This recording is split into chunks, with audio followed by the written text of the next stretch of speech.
Thank you, Colin. Welcome to everybody. It's a great pleasure to see you all here this afternoon at this press conference for EFPIA. Just let me introduce my colleague on the right, Thomas Kearney. He is the head of the Interpharma, which is the Swiss association member of EFPIA.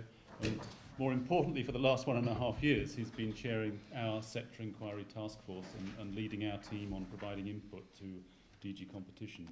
And just if I may, a few words about EFPIA for those of you who are not familiar with us. We're the association that represents the research-based pharmaceutical industry operating in Europe. We have about 45 member companies. We have 30 plus associations in every European Union country, plus others. And we have specialized groups representing the vaccine industry in Europe and biotech startup industry in Europe. And the one binding vision that we all have as a broad group is to do everything we can to advocate the best conditions for maintaining research, development, and the translation of that into new products in this continent, on the continent of Europe. That's our binding mission, our binding goal. And let's turn to the sector inquiry. It's, of course, been a long journey for us over the last 1.5 years, starting in January 2008. But I think the outcome that we see today at least marks some progress. This is a reflection, we hope, of the fact that we spent a long time and a lot of time on opening our story to DG competition. We decided from the outset to be fully open and transparent and explaining how this sector works, because we felt we had a good story to tell, whether it's in intellectual property rights, research and development, life cycle management, and so on. We've had a very collaborative relationship with the colleagues on the case team. And clearly, we didn't seek an inquiry like this, but it has, in the end, been somewhat of an opportunity to shed light on the real nature of the problems facing the industry.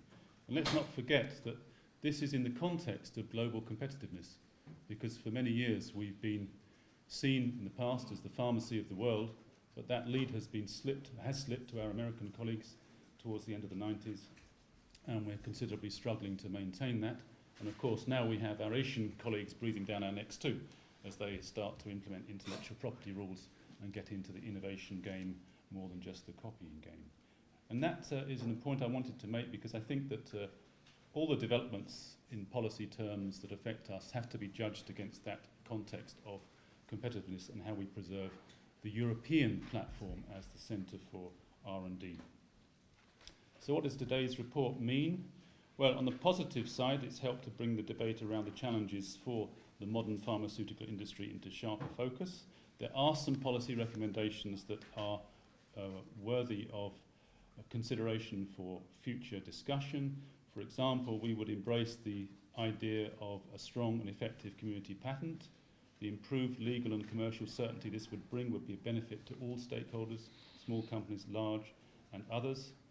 In addition, we recognise that the report's strong recognition that intellectual property protection is fundamental both to the industry and to maintaining Europe's competitiveness is really important and very key.